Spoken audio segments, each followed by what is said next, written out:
Axşamınız xeyir olsun. Bugün 3 səhnəm olduğuna görə biraz evə gec gəldim və gec paylaşım etmək məcburiyyətində qaldım.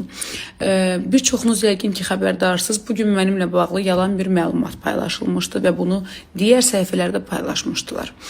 Bu artıq neçənci dəfə olduğuna görə biz bugün polisə müraciət etdik və qanun çərçivəsində o paylaşımların hamısı silindi. Buradan son dəfə səslənirəm və bu da sizə göstərici olsun.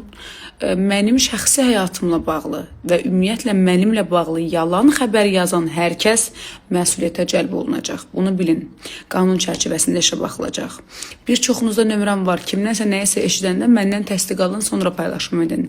Reyting xatirinə məni vurmayın. Şəxsi həyatımla məni vurmayın. Yetər. Əgər sizin reytinginiz ölübsə, mən sizə maraqlı ideyalar verərəm, onları paylaşarsınız, tamam mı? Bir durun artıq. Əvvəlki Aysun yoxdur artıq.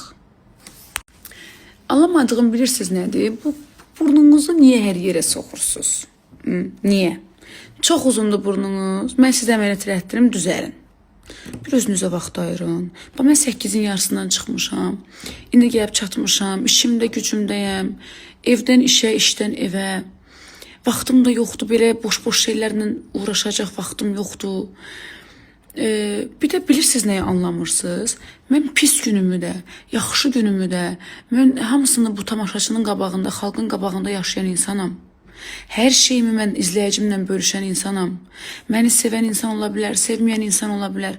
Amma mən hər şeyimi onların gözü önündə yaşamışam. Mən niyə gizlin nəsə eləyim ki? Mənim kimdən nə qorxacaq yerim var ki? Bir məntiq var, ağıl var. Nə yeyib, nə içirsiniz? Bir balaca başınızı salın, öz həyatınızla məşğul olun. Yetər də, vallahi yetər. Ta bura yığmışsınız.